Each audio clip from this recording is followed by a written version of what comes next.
सच का सफर और मैं हूं आपकी मेजबान सना फैसल। कहते हैं वजूद जन से है तस्वीरें कायनात में रंग, क्योंकि दुनिया का कोई भी रिश्ता औरत के बगैर अधूरा है।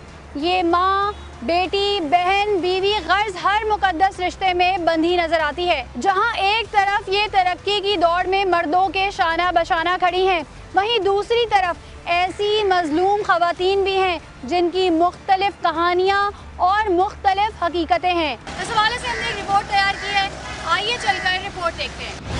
माशरे में औरत अपने तशख़्ख़ुस के साथ पूरे हुकूक रखती है और उनको पूरा करना दीगर रिश्तों समेत सबकी जिम्मेदारी है, लेकिन बाज़ दफ़ा ख़वातीन को अपने घर में कुछ ऐसे हालात का सामना करना पड़ जाता है जिससे उनकी शख्सियत तबाह और जिंदगी दूसरों के रहमो करम की मोहताज हो जाती है। कहीं इनको घरेलू तशद्दुद का निशाना बनाया जाता है तो कहीं इनको अपने ही महरम रिश्ते की वजह से शादी के नाम पर नागहानी गुनाहों की सजा मिलती है। मैं बहुत छोटी थी और मेरे भाई ने मुझे बेच दिया था, लेकिन किसी ने पनाह नहीं दी, सर पे हाथ नहीं रखा, ऊपर से मेरे से घिन खाते थे।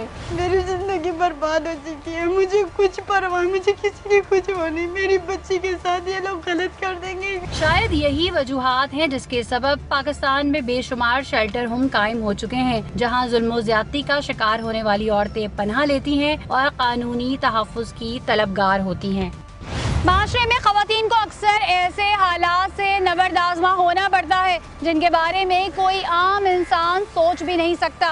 कहीं अपने ही सगे महरम रिश्ते इनकी पूरी जिंदगी को एक करबनाक अजाब में तब्दील कर देते हैं और बाज़ दफ़ा वक्त माँ बाप की लाडों से पली प्यारी बेटी को दूसरों के दर पर लाचारी की हालत में ला खड़ा करते हैं, जहाँ ज़हनी अजियत और परेशानी उनका मुकद्दर बन जाता है।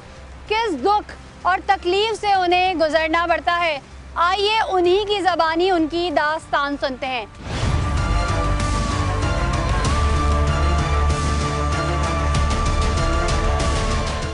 नाज़रीन, सिन्फ़े नाजुक तिबन और फितरतन जो है वो कमज़ोर होती है, लेकिन अगर हम बात करें अपने माशरे की या घर की बात करें तो वो अपने घर का और अपने माशरे का, अपनी सोसाइटी का एक मजबूत सतून होती है, लेकिन सम टाइम वो अपने ही रिश्तों से मैनिपुलेट हो जाती है। किस तरह से होती है, क्या होता है, ये हम जानेंगे। हमारे साथ हुमैरा मौजूद हैं। हुमैरा, आप बताइए कि जब तक माँ बाप जिंदा थे तब तक लाइफ बड़ी अच्छी थी, माँ बाप के इंतकाल के बाद क्या हुआ? इंतकाल के बाद मैं बहुत छोटी थी और मेरे भाई ने मुझे बेच दिया था और मैं बहुत छोटी थी जब मेरे भाई ने मुझे बेचा था। तो मतलब कि एक लड़की उसको मिली थी और उसकी वजह से मेरे भाई ने बोला मैं शादी उससे करूँगा।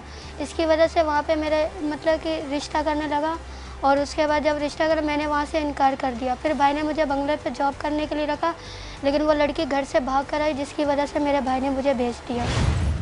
यानी आपका भाई किसी लड़की को पसंद करता था, बदले में क्योंकि उसके पास कुछ था नहीं तो ये था कि पट्टा सट्टा करना है, यानी अपनी बहन की शादी कर दो और जो है इस लड़की से शादी कर लो। तो जब आपने इनकार किया तो फिर उसने आपको कहीं जॉब पे रखवा दिया और उसके बाद वो लड़की भाग कर आ गई तो मजबूरन आपकी शादी करनी पड़ी। तो जो शादी की गई थी वो वाकई शादी की गई थी या बस ऐसी हाथ पकड़ के पकड़ा? वो शादी नहीं था और जब कह रहे थे कि कोर्ट मैरिज करेंगे, लेकिन कोर्ट मैरिज जब मुझे लेकर गए थे तो वहाँ उन्होंने कहा था कि ये बच्ची है और इसकी कोई शादी नहीं होती। क्या उम्र थी आपकी उस वक्त? उस वक्त मेरी मतलब कि 12 साल की मेरी उम्र थी तब, तो बहुत छोटी थी मैं। तो भाई ने मुझे बोला कि फिर उसके बाद भाई ने मुझे बेच दिया, जिनके बाद डकैती करती थी मैं। सही। तो फिर जब आप उस शख्स के साथ आई तो फिर वहाँ क्या सिलसिला स्टार्ट हुआ? वहाँ से सिलसिला ये स्टार्ट हुआ कि मेरे भाई ने वो डकैती करते थे मेरे को और मारते पीटते भी थे मुझे और बहुत मेरे ऊपर वो जुल्म करते थे। कितने लोग थे वो लोग? वो पूरी फैमिली थी। आपका शौहर और उसके 4 और भाई थे।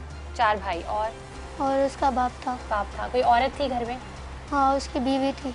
अच्छा, उसकी एक पहले से बीवी? नहीं, वो जो जिसका उसका बाप था ना, उसकी बीवी थी। अच्छा, तो यानी आपकी सास हुई ना?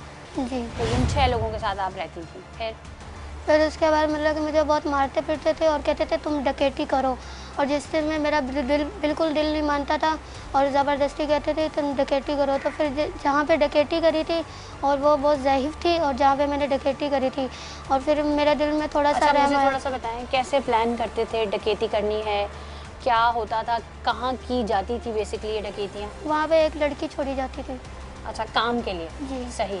तो फिर जब वो लड़की छोड़ी जाती थी तो फिर वो वो पूरा लड़की मतलब- कौन होती थी? एक तो आप लड़की हुई, एक सास हुई, वो लड़की कौन होती थी? और वो मतलब कि ऐसे ही कोई काम वाली होती थी, मतलब कि जैसे उनके साथ ग्रुप होता था ना, जैसे अब हम जैसे कि 5-6 और लड़के हैं और 3 लड़कियां और, तो मतलब ऐसी होती थी। सही है। और इस तरह फिर वो वहाँ पे लड़की को छोड़ तो देते जो थे। काम के लिए छोड़ते थे वो किसके रेफरेंस से छोड़ते थे? कोई श्योरिटी होती थी, ऐसी चली आती थी कि मुझे काम पे रख लो? वो ऐसे ही चली जाती थी, मतलब कि मैं बहुत गरीब हूँ और इस तरह के ऐसे बहुत नाटक करते थे वो लोग। फिर कितने दिन वो वहाँ काम करती थी? वो 3-4 दिन काम करती थी, फिर उसके बाद वो जब पता चल जाता था कि पैसे यहाँ पर है, हर चीज़ का जैसे मतलब बता, फिर उसके बाद वो फ़ोन कर देती कि ऐसे ऐसे जगह तो आ जाओ। फिर आप सब लोग जो जाते थे मुंह छुपा के जाते थे, ऐसे ही चले जाते थे, कैसे? और नकाब करके जाते थे। असला वगैरह होता था आपके जी। पास? फिर पहुँचते थे वहाँ पर? फिर वहाँ पे पहुँचते थे तो फिर जो मतलब कि जिसको मारना पीटना हुआ वहाँ से सामान निकाल लेना। फिर आप कभी ऐसा नहीं हुआ कि इसमें लोगों ने पहचान लिया हो कि फला शख्स है या फला लड़की है, पकड़ा हो? नहीं ऐसा तो ये पहला जो ये हुआ जो मैंने खुद किया है, ये तो अंदाजन कितनी डकैतियाँ की होंगी? काफ़ी की हैं, अभी सोच से भी हुई। तो जब उनके पास यकीनन पैसा आता होगा, फिर आपके साथ उनका सुलूक कैसा था? अच्छा सुलूक था? बहुत मारते थे। जो उस लड़के का जो बाप था ना, वो भी मेरे को बहुत मारता था। वो इतना मारता था कि पता नहीं वो नशे में मारता था या कैसे, लेकिन नशे में भी बहुत होता था, वो मुझे बहुत मारते थे। तो आप पूछती नहीं थी मुझे क्यों मार रहे हो भाई? वो जब पूछती थी तो वो कहते जब तुम्हारे भाई ने ऐसा करा तो हम क्या करें। और फिर आपने कभी अपने भाई को जाके नहीं बताया कि मुझसे यहाँ पे गलत काम भी करवाते हैं? भाई ने आज तो जब से मतलब कि मेरी ऐसे हो, भाई मुझसे कभी भी नहीं मिलने। आप गई खुद मिलने? हाँ, एक दफ़ा भाई आया था कि जब मैं सेंट्रल जेल में थी तो भाई मुझे एक दफ़ा मिलने आया था, लेकिन उसके बाद भाई मुझे मिलने नहीं सही। आया। 12 साल की उम्र में आप आई, फिर ये सिलसिला कितने सालों तक चलता रहा? ये काफ़ी देर तो मैं उनके पास कम से कम 3-4 साल रही होंगी। सही। फिर उसके बाद फिर जेल चली गई थी। ठीक है। फिर तो आखिरी क्या ऐसी वारदात हुई जिसमें आप पकड़ी गई?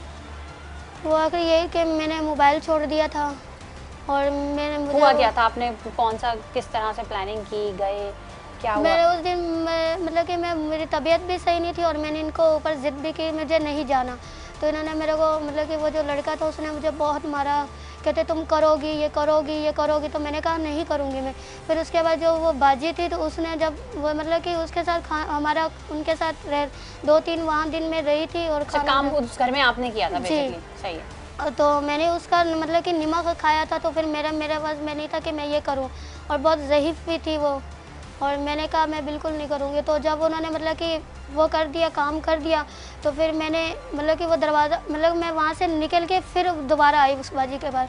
मैंने उसकी रस्सी वस्सी भी खोली और फिर साथ में मोबाइल भी रखा, और उस लड़के ने जब वो वहाँ मोबाइल पे रखने की क्या वजह थी? मोबाइल रखने की मैं उसकी मदद करना चाह रही थी। कि वो कहीं फ़ोन करके इत्तला कर दे? जी, अच्छा। मैं उसकी मदद करना चाह रही थी कि मतलब कि वो अपने आप को वो कर ले और किसी को भी, अपने शौहर को किसी को भी फ़ोन कर ले हो। लेकिन उसके बाद फिर उन्होंने मुझे बहुत मारा कि तुम ऊपर क्यों गई हो, बहुत मारा था। फिर मुझे उन्होंने ज़बरदस्ती गाड़ी में बिठाया, मुझे साथ लेकर गए। फिर कुछ दिनों में मतलब कि 2-3-4 दिन में बाद हम लोग पकड़े गए थे। अच्छा, ये जो डकैती करते थे फिर जो उसका सामान आता था वो कहाँ जाता था, और जो पैसे थे वो कहाँ खर्च होते थे? मेरे हाथ में तो नहीं आता था, सारा उन्हीं के हाथ में जाता था। वो क्या करते थे? वो एजेंसियों में कभी नशा कभी क्या ऐसी चीज़ें लेते थे। और जो उसकी जो वो मतलब कि जो लड़के की माँ थी वो भी इन चीज़ों में थी कि मतलब कि पैसा आ जाता था, वो किसी चीज़ को नहीं देखते, वो एक इंसान को नहीं देखते थे। मुझे ऐसे मारते थे कि मेरे अभी तक मेरा मतलब कि मुझे दर्द होता है जो मैं मतलब बता नहीं सकती कि मेरे को कितना दर्द होता है। नहीं, तो जब आप उनके साथ काम भी कर रही थी, सब कुछ कर रही थी, तो फिर मारने की कोई वजह? मरने की यही वजह था कि मतलब कि बीच में मतलब कि मेरे भाई ने यार करके और एक बिकी हुई लड़की हूँ मैं, और इस तरह के मुझसे बातें। गुलाम समझते थे, बेसिकली समझते थे कि आपके भाई ने हरकत की, उसके बदले में आप ये मिली हैं, तो जो दिल चाहे आपके साथ। हाँ, मेरे साथ जो दिल चाहे जो, और वो भी कितने का भाई ने बेचा, मुझे 30,000 का बेचा। तो ये बात आपको किसने बताई कि आपको 30,000 का बेचा है? भाई खुद आया था मुझे बताने के लिए। क्या दुआएं करती थी उस वक्त, क्या सोचती थी आप? उस वक्त तो मैंने जब इस हालात में गुजरी तो फिर मेरा दिल चला कि मैं अपने भाई को मार दूँ, लेकिन एक तरफ से फिर मैं बोलती हूँ कि वो मेरा खून है, मैं उसको कैसे मारूँ। कभी कोई ऐसा नहीं हुआ कि किसी पे आपका दिल चाहो एतमाद करूँ, उन्हें बताऊँ कि मेरे साथ ये सुलूक होता है? नहीं, बिल्कुल नहीं करता था कि हर किसी पे मुझे यकीन उड़ गया था। कैसे पकड़ी गई, क्या हुआ? सबसे पहले वो जिसी लड़के ने मुझे वो सब कुछ, वही लड़का पहले पकड़ा गया, फिर उसके बाद हम लोग सब पकड़े गए। यानी आपका जो नाम नेहा शौहर था पहले वो पकड़ा गया? जी। फिर आप लोग पकड़े गए, फिर इसका केस चला होगा, फिर अदालत ने फैसला किया होगा, तो फिर आपको जेल हो गई? हाँ, फिर जेल हो गई थी मुझे। फिर आप वहाँ से कैसे आज़ाद हुई? तो 5 साल मेरा केस चलता रहा, फिर जो ये लड़का था कहता जब मुझे निकाह हुआ फिर उसके ऊपर मैंने केस वहाँ पे किया कि जब मेरा इससे निकाह नहीं तो ये मुझे क्यों वो करता है। फिर उसके बाद वहाँ पे मेरा केस हुआ। फिर उसके तो जब बाद आप ये केस वगैरह कर रही थी, कौन आपको सपोर्ट कर रहा था? सपोर्ट नूर साहबा थी एक, उसने मेरे सपोर्ट की थी। तो उस अरसे में आप कहाँ रहीं? सेंटर जेल में रही थी। फिर उस केस का क्या हुआ? फिर मैं जीत गई वो केस। बिलाखिर उससे रिहाई मिल गई। हाँ, फिर अब एक इतनी लंबी ज़िंदगी, फिर कहाँ गई? फिर उसके बाद एक औरत मिली थी, उसने मेरी शॉल्टी भी रखी, उसने मुझे निकाला भी। फिर उस औरत ने मेरे साथ मतलब कि कहने लगी कि तुम गलत काम करो और ये वगैरह करने में। फिर वहाँ से भी फिर मैं निकले कि मुझे ये करना नहीं था। वो क्या करती थी, क्या करवाती थी? वो मतलब कि हर मतलब कि कहीं भी भेज देती थी पैसे लेकर कि तुम इस लड़के को मिलो, इस लड़के को ये करो, इस तरह का करती थी। फिर आपने उसको भी छोड़ दिया, वहाँ से भी भाग गई? फिर मैं वहाँ से भी भाग आई।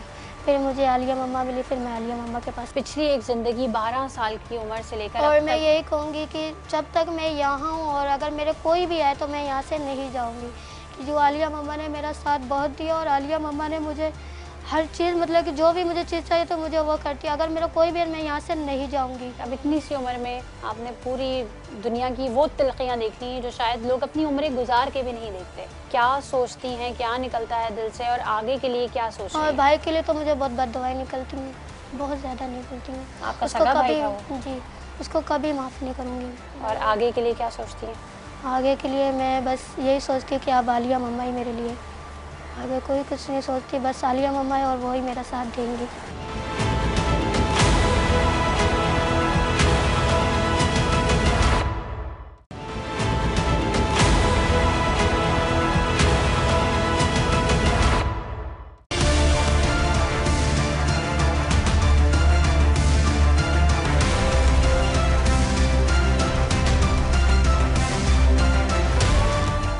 नाज़रीन, यहीं पर शेल्टर होम में मौजूद एक निदा, वही सेम पैटर्न बेसिकली क्या होता है कि औरत को जुल्म का निशाना तो बनाया जाता है मुख्तलिफ़ तरीक़ों से। कहीं कोई मर्द जालिम होता है, कहीं माशरा, कहीं कोई। इनकी जो कहानी है निदा की, वो इन्हीं की ज़बानी सुनते हैं। अस्सलाम वालेकुम निदा। वालेकुम अस्सलाम। निदा, आप मुझे शुरू से बताएं, जब आप छोटी थी, आपके अम्मी अब्बू हयात थे और कैसी ज़िंदगी होती थी उस वक्त? मैं बहुत अच्छी ज़िंदगी गुजारती थी। बाबा की गवर्नमेंट जॉब थी और हम लोग बहुत अच्छे से रहते थे। मैं, मेरी अम्मी, मेरे बाबा। अम्मी की डेथ के बाद अब्बू की भी डेथ हो गई। उसके बाद कैसे हुई? कोई बीमारी हुई थी या सडन एक्सीडेंट हुआ, क्या हुआ? अम्मी को जिगर का कैंसर था और बाबा को क्या है ब्रेन हेमरेज हुआ था, तो उसकी वजह से क्या है दोनों का इंतकाल हुआ। उस वक्त आप कितनी बड़ी थी? मैं 10 साल की, अम्मी और बाबा की जब फौत हुए तो 11 साल की थी। सही। तो 11 साल की बच्ची तो छोटी बच्ची होती है, तो आपके कोई चाचा, खालू, मामू, ये रिश्तेदार नहीं थे आपके? थे, सब थे, लेकिन किसी ने पनाह नहीं दी, सर पे हाथ नहीं रखा, ऊपर से मेरे से घिन खाते थे। जबकि मेरे मामा बाबा भी उन्हों का करते थे, जब सही थे सब कुछ करते थे, लेकिन जैसे वो फौत हुए उन्होंने एक नवाला नहीं अन्न का दिया मुझे। आप लोग कहीं जॉइंट फैमिली सिस्टम में रहते थे? नहीं, या आपका अपना अलग घर था? अलग घर था। तो वो घर आपका अपना था या आप किराए पे रहते थे? गवर्नमेंट का। तो गवर्नमेंट ने कोई मदद नहीं की वाले साहब के इंतकाल के बाद? नहीं, उन्होंने अपना घर खाली करवा लिया। जैसे क्या है, फिर आप कहाँ गई? फिर क्या है, अब्बू के दोस्त थे, उन्हों की फैक्ट्री में मैं काम किया। इतनी छोटी उम्र में, 11 साल की उम्र में, क्या काम करती थी? पापड़ का करती थी, पापड़ पैकिंग नहीं होती, जी। लोकल पापड़ पैकिंग, वो करते थे। तो उधर क्या अकाउंटिंग का भी थोड़ा सा दे देते थे मैथ वगैरह की वजह से, तो उधर मैं काम भी कर लेती थी। वो उन्होंने अपने घर में भी जगह दी थी, बहुत अच्छे थे, मेरे को पे भी देते थे, मुझे खाने के लिए भी देते थे, अपने घर में रिहाइश भी दी हुई थी। और फिर बाद में उन्होंने क्या है, मैं रोती थी, अम्मी अब्बू को याद करती होती थी, मुझे हर वक्त अपने अम्मी अब्बू याद आते थे, तो उन्होंने मुझे अपनी क्या खाला के घर भेज दिया। तो खाला के घर जब उन्होंने गई तो वो भी बहुत अच्छी थी माशाल्लाह। वो लोग उधर से ही क्या लाहौर से ही इधर कराची आए थे, तो कराची में आप घर में काम करती थी? उन्होंने मैं क्या बेबी सीटिंग करती थी, ठीक है। आया का काम करती थी, उन्होंने ही रखवाया था मुझे। उधर मैं आया का काम करती थी, उधर मैं बहुत खुश थी, उन्होंने भी बहुत प्यार दिया। फिर उन्हों के साथ रहती रही, वो महक भी बड़ी हो गई, तो उसका नाम क्या है, उन्हें ज़रूरत नहीं थी और वैसे भी वो लाहौर वापस शिफ्ट हो रहे थे। जब वो फैमिली चली गई लाहौर तो फिर आपने क्या किया? तो नंद के घर में आई, उन्हों के बच्चे तशद्दुद करते थे, पेट पे टांगे मारते थे, बाल नोचते थे, खाना खाती थी, कोई कीड़ा काकरोच कुछ भी मिलता था वो के बीच में प्लेट खाने में डाल देते। छोटे बच्चे थे, बड़े बच्चे थे? एक 10 साल का था, एक 11 साल की बेटी। सही। तो जब वो इस तरह की हरकतें करते थे तो आपने उन्हें प्यार से नहीं समझाया, उनकी वालदा से या वालिद से मैं नहीं प्यार से समझाती थी, आगे से पप्पो को या अंकल को बोलने जाती थी, वो ऐसे मुझे डांट देते थे कि तुम झूठी हो, हमारे बच्चे सच्चे हैं। सही। तो क्या है, पप्पो भी आगे से क्या, जब पप्पो और अंकल की लड़ाई होती थी वो भी मेरे पर तशद्दुद करती थी, वो भी मुझे बहुत मारती होती थी। फिर आप कहीं और मूव हो जाती, किसी और घर में काम कर लेती?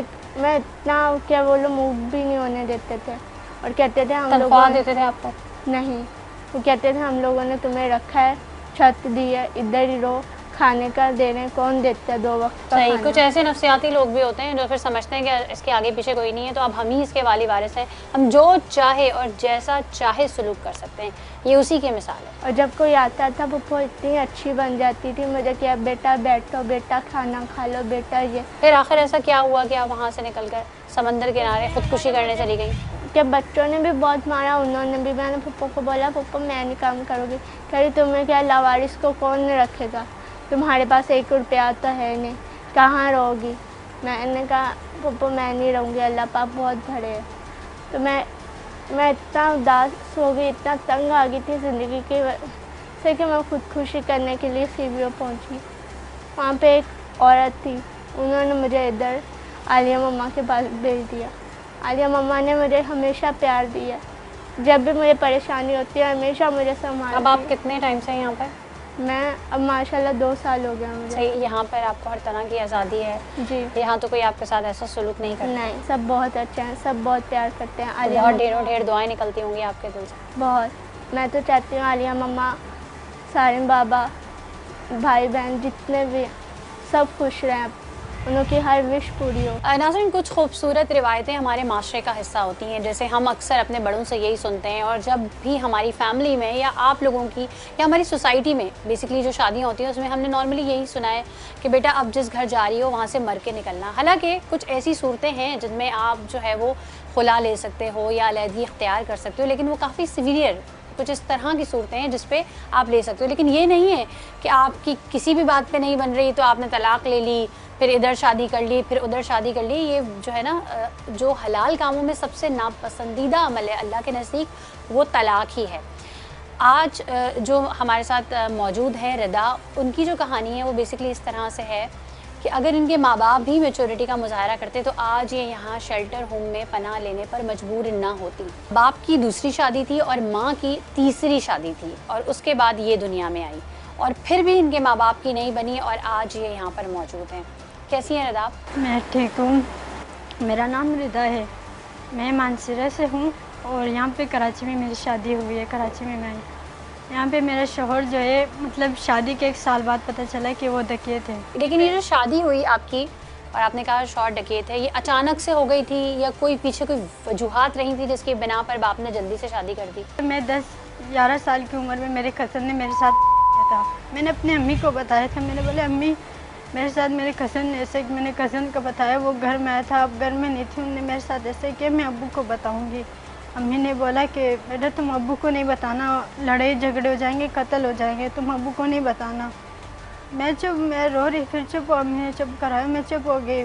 फिर कुछ अरसे के रमज़ान के बाद 3 दिन के ईद से बकरीद पे 3 दिन पहले मेरी निकाह कर दिया था। उसके बाद जब कराची में मैं आई, खैर लड़ाई झगड़े तो घर में होते हैं, लड़ाई झगड़े चलते रहे, पता नहीं चलता रहा। तो मैं अक्सर शादी से पहले मेरे शौहर को मुझे नहीं पता था, लेकिन घर में मेरे अब्बू लोगों को, अम्मी लोगों को सबको पता था।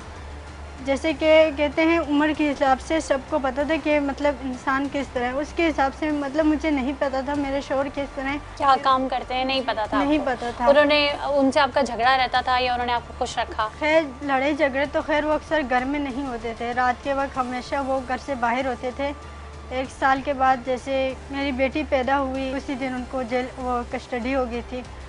उसके बाद फिर आहिस्ता आहिस्ता तो उनको गिरफ्तार क्यों किया गया, जेल कस्टडी क्यों हुई? मैंने पूछा भी मेरे शोहर से क्या किया है, कि मेरे शोहर का आपने वो किया पकड़ा है। तो आगे से बोले कि बेटा आपको तो पता होना चाहिए आपको शोहर क्या काम करता है। मैंने बोला मुझे नहीं पता, तभी तो पूछ रही। उन्होंने मुझे बोला कि इनसे गोली मार लगी गई है और इनके घर में इतने मोबाइल हैं ये वगैरह। फिर सास से पता चला, सास बात चेंज करके मुझे बताती थी, कुछ सही नहीं बताती थी। उस दिन के बाद से फिर आपने अपने शौहर को नहीं देखा? नहीं, खैर कभी कभी कोर्ट में जाती थी, अक्सर कोर्ट कभी कभी आ जाती थी मिलने के लिए।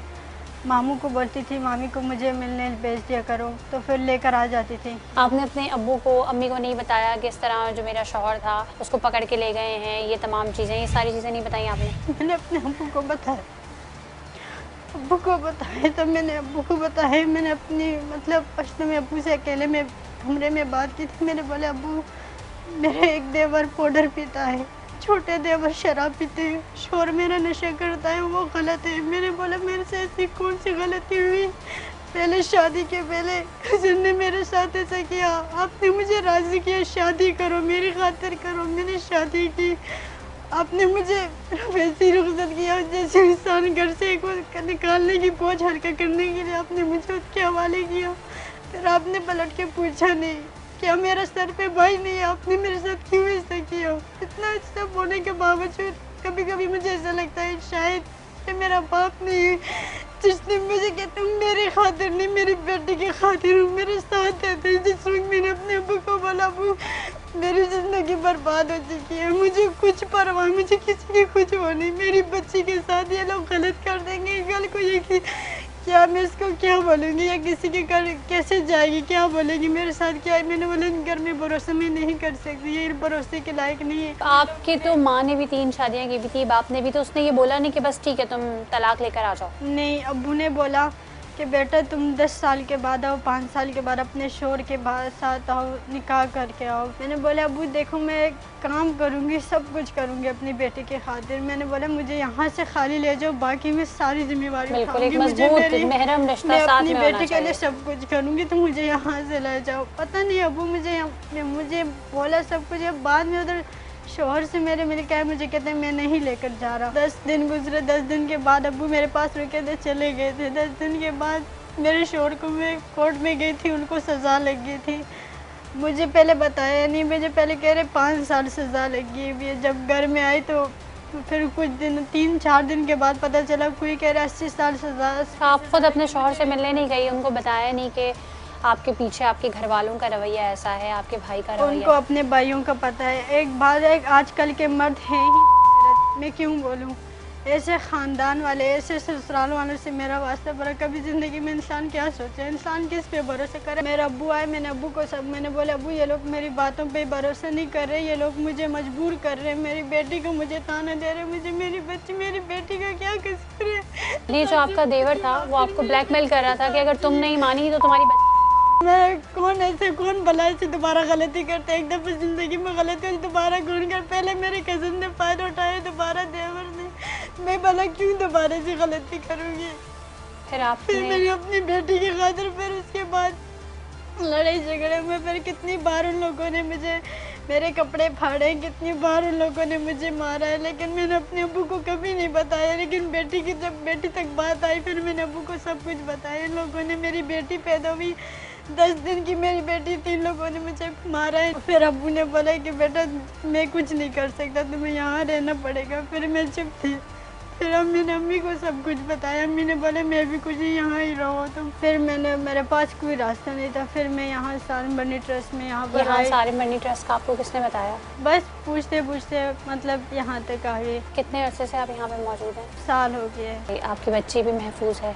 जी बस बच्ची महफूज ही है। बच्ची लेके आप साथ में नहीं आई? नहीं, बच्ची फिर मतलब उन्हीं के पास रहा उधर। आपने उस बच्ची के लिए तो इतने स्टेप उठाए, तो फिर आप उस बच्ची को वहाँ क्यों छोड़ आई? बच्ची मैंने बोला शायद कोर्ट के थ्रू बच्ची मिल जाएगी। मैं 2 साल की बच्ची छोड़ के आई, तीसरे साल की है, 3 साल हो गए। तो इतनी छोटी उम्र में तो बच्ची माँ बाप के पास ही रहती है, माँ के पास स्पेशली रहती है अगर माँ बाप साथ नहीं रहते तो। क्या करे जो उसकी माँ ही बदनसीब, बचपन से 8 साल से मैं खुद, मुझे समझ नहीं आ रही मेरी कैसी ज़िंदगी है। ना मेरे पास तालीम है, ना मेरे पास कुछ ऐसी चीज़ नहीं है जो मैं खुद को वो कर सकूँ, अपनी बच्ची को कर सकूँ। कुछ लोग खैर होकर उनको एहसास हो जाता है, प्रेम हो जाता है, और अपने होकर ऐसे सही, आप दिल छोटा ना करें। और ये इंतहाई गमज़दा है और बहुत दुखी हो रही हैं, बेटी को याद करिए। इनकी बेटी इनके पास अब तक क्यों नहीं पहुंच सकी है और क्या कानूनी मामलात हैं, तमाम चीज़ें हम जानेंगे आलिया भाभी से।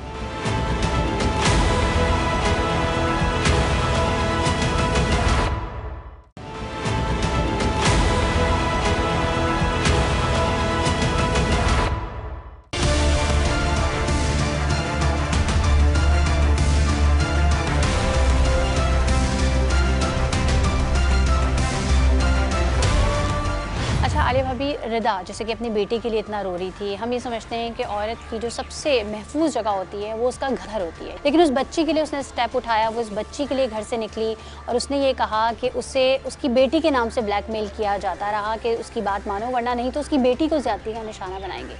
अब क्या सूरत हाल है, उसकी बेटी उसके पास किस तरह से आ सकती है? हम अपनी बेटियों को पैरों पे, ये नहीं कि वो बहुत ज़्यादा पैसा कमाने लगे, पैरों पे खड़े होने का मतलब ये कि ज़िंदगी गुजारने का ढंग अगर आता है, हुनर आता है तो वो भी बहुत बड़ी बात है। इसके पास ना मियाँ का आईडी कार्ड है, इवन जहाँ से ये निकली थी वो घर किराए का था, वो ख़त्म हो गया, वहाँ से वो कहीं और शिफ्ट हो गए। इसके पास कोई अपना एड्रेस, अपनी कोई शनाख्त नहीं है यहाँ पर। शुरू में तो जब वो आई थी तो उसके हालात ऐसे थे कि कितने मुझे टाइम तो सिर्फ उसको नॉर्मल करने में लगा था, क्योंकि वो रोज़ाना रात को शोर मचाकर चीख कर जाती थी कि उसको लगता था कि खुदा न खास्ता वो पता नहीं कहाँ मौजूद है। उसको ये रियलाइज़ करने में टाइम लगा कि हर घर उस तरह का नहीं होता, और आहिस्ता आहिस्ता जब वो नॉर्मल हुई तो नॉर्मल होने के बाद उसका केस आगे चल रहा है। लेकिन अगर इसको इतनी अवेयरनेस होती कि उसके ससुराल वाले कहाँ रहते हैं या मियाँ का आईडी कार्ड या कोई डिटेल इसके पास होती तो काम आसान हो जाता। सही, तो इसके पास उसके अपने घर वालों का नंबर नहीं, क्योंकि वो तो रिश्तेदार ही थे, वो जानते होंगे कि अब वो कहाँ मूव हो गई, अब कहाँ है। उसके जो अपने घर वाले हैं वो उसको सपोर्ट नहीं करते। इसने अपने बाप से कई दफ़ा कहा, लेकिन उसने ये कहा कि तुमने इधर ही गुजारा करना है। अगर माँ बाप अपनी बेटियों को सपोर्ट करें तो बेटियों का कभी ये बुरा हाल हो ही नहीं। अगर माँ बाप उनको तालीम दें, उनको तरबियत दें, तब भी बच्चों का ये हाल नहीं होगा। ये माँ बाप की अपनी नाअहली। और फिर मैं उसमें एक बात और कहूँगी कि माँ और बाप जिस वक्त एक औलाद को जन्म दे देते हैं तो खुदा के वास्ते अपने आपस के इख्तलाफात अगर ख़त्म नहीं कर सकते तो कम कर दिया कीजिए। और अगर आपको लगता है कि आप किसी दूसरी, तीसरी, चौथी शादी की तरफ जाते हैं तो आपकी ज़ाती ज़िंदगी भले होगी, लेकिन उसके असरात आपके बच्चों पर नहीं पड़ने चाहिए। जिस औलाद को, जिस रूह को हमने एक दफ़ा इस दुनिया में हम लेकर आए हैं, फिर हम उसके ज़िम्मेदार हैं।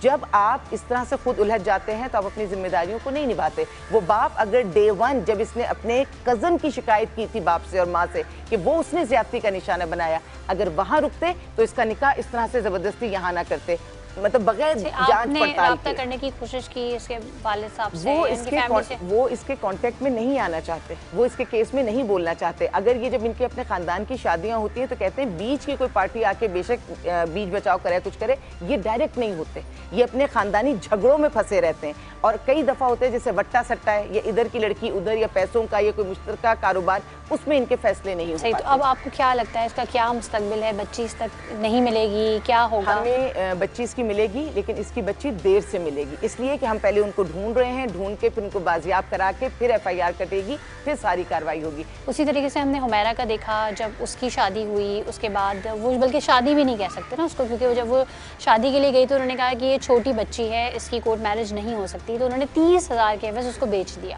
और वो भी उसके सगे भाई ने। और फिर उसके बाद वो एक ये ग्रुप बना के डकैतियाँ करते थे और ये से बांधी, क्योंकि 30,000 देके ख़रीदा था तो ये बांधी समझते थे कि जो चाहे जैसा चाहे इसके साथ सलूक करें। जितने भी केसेस हम देख रहे हैं कहीं ना कहीं महरम शामिल ही हैं। तो अगर उस वक्त ऐसा होता कि भाई इसको सपोर्ट करता और इसको बेचता नहीं और वाकई सही मायनों में इसकी शादी करता, तो हमने बहुत खुशहाल घराने भी देखे। हमने वो घराने देखे जहाँ पे अगर बच्ची चली जाती है, माँ बाप का सपोर्ट सिस्टम होता है, भाई का सपोर्ट सिस्टम, वो इज्जत से ज़िंदगी गुजारती है।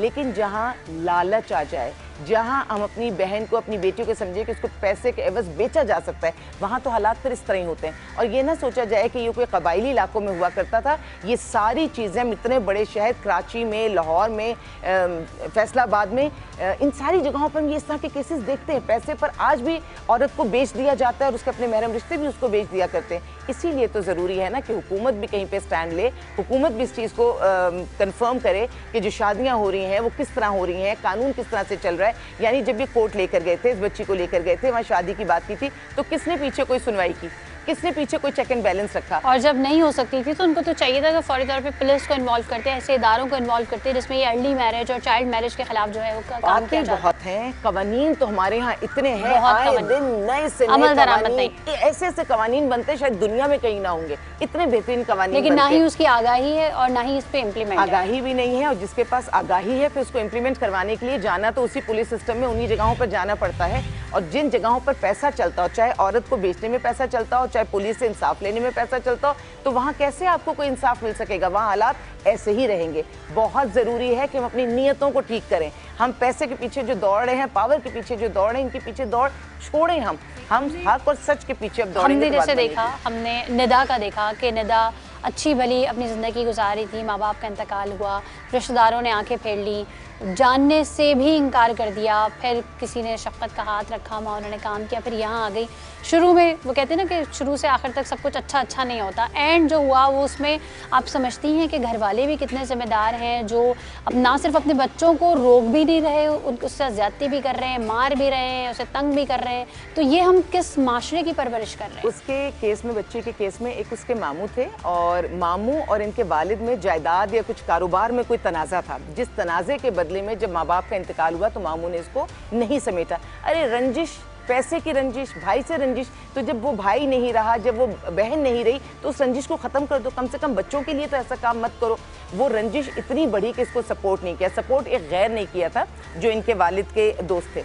लेकिन जिसके पीछे कोई नहीं होता ना, तो वो जैसे वो स्पेयर व्हील नहीं होता, जहाँ जैसे जिस पर ज़रूरत हुई उसको लगा दिया गया। तो इसी तरह इसको एक घर से दूसरे घर, तीसरे घर, जैसे आपस में कहा जाता है कि भाई मुझे आजकल मासी की बहुत ज़रूरत है, क्या तुम्हारे पास एक्स्ट्रा मासी है, तो शिफ्ट कर दिया। करते जो जैसा सुलूक करो, पीछे कोई पूछने वाला नहीं है। कोई जब आपको देखने वाला नहीं होता ना, पीछे से आपकी अगर बैक आपकी मजबूत नहीं होती, तो फिर ऐसे लोग जो है ना वो टूटे हुए घरों की ईंटें भी उठा के ले जाया करते हैं। आलिया भाभी, आपका तो रोज़ाना की बुनियाद पर इस तरह के केसेस का सामना होता होगा। हमारे लिए तो केसेस हैं, लेकिन किसी के लिए पूरी ज़िंदगी। आपको क्या लगता है कि वो ऐसी कौन सी वजूहात होती हैं जिसकी बिना पर औरत जो है वो घर छोड़ने पर मजबूर हो जाती है? जख्म तो बहुत खाए पर एक घाव ऐसा था, कोई न जान सका, रख रखाव ऐसा था। आप माशरे की जिस औरत के पास जाएंगी तो आपको कोई ना कोई दुख, कोई ना कोई कहानी मिलेगी। आपको जिस घर में मोहब्बत ना मिले कोई बात नहीं, लेकिन जिस घर में इज्जत ना मिले ना, उस घर में आप ज्यादा देर नहीं रह सकते। यानी कि अगर इज्जत ना मिले तो वो वाहिद एक ऐसी चीज़ है जिसकी खातिर फिर औरत वो घर छोड़ने पर मजबूर हो जाती है। अगर आपके साथ ज्यादती हो रही है तो मैं खुद बहुत दुख से ये कहूंगी कि जिस घर में आपकी इज्जत महफूज नहीं है और आपको ज्यादती का निशाना बनाया जा रहा है, इससे पहले कि कोई ऐसा अमल हो और आपको लग रहा है, खुदारा उस घर को छोड़ दीजिए। इज्जत से ज्यादा कीमती चीज औरत के लिए कोई भी नहीं है। माँ बाप को, माशरे को, सबको तरबियत देनी होगी। किरदार की हिफाजत सिखाइए, दोनों को किरदार की हिफाजत सिखाइए। ये ऐसा रिश्ता नहीं कि बैठ गए तो एक हो गए और दिल ना चाहा तो किसी भी छोटी सी बात पे अलग हो गए। नहीं, ये जिंदगियों की बातें हैं, ये नस्लों की बातें हैं। एक हो गए मतलब एक हो गए। फिर मर्द ने भी कंप्रोमाइज़ करना है, सेक्रीफाइस, और औरत ने भी करना है। अल्लाह करे ये घर बसे रहें। मेरे शेल्टर होम में आए दिन सैकड़ों लोग आना जाना लगा रहता है, जिससे मेरे दिल में दुख और तकलीफ होती है।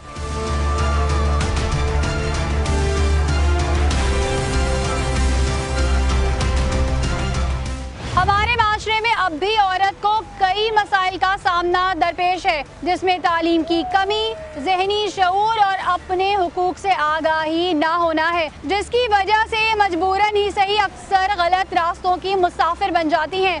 और भेड़िया सिर्फ लोग इनकी इसी मजबूरियों से नाजायज़ फ़ायदा उठाते हैं। बहुत सी ख़वातीन तो ऐसी हैं जिनकी आवाज़ किसी के कानों में भी नहीं पहुंची होगी और वो एक दोज़ख में अपनी ज़िंदगी गुजार रही होंगी और उनकी रहनुमाई करने वाला कोई भी उनके साथ नहीं होगा। जहाँ कहीं उन्हें जिस्मानी तशद्दुद का निशाना बनाया जाता है तो कभी ज़बरदस्ती इज्जत की धज्जियाँ बिखेर दी जाती हैं और डरा धमका कर खामोश करा दिया जाता है। यहाँ तक कि अपने सगे रिश्ते भी अपनी इज्जत बचाने के लिए इन्हें बोझ समझकर किसी भी राह चलते अफराद के साथ रुखसत कर देते हैं, ये जानते हुए भी कि वो मशकूक हरकतों और डकैती जैसे जराइम में मुलव्विस है। ऐसी बेशुमार औरतें हैं जो इन सब परेशानियों और बुरे हालात का शिकार हैं और पूरे माशरे के लिए एक सवालिया निशान है कि क्या सिर्फ अपने ज़ाती मफाद नाम नेहाद इज्जत को बचाने के लिए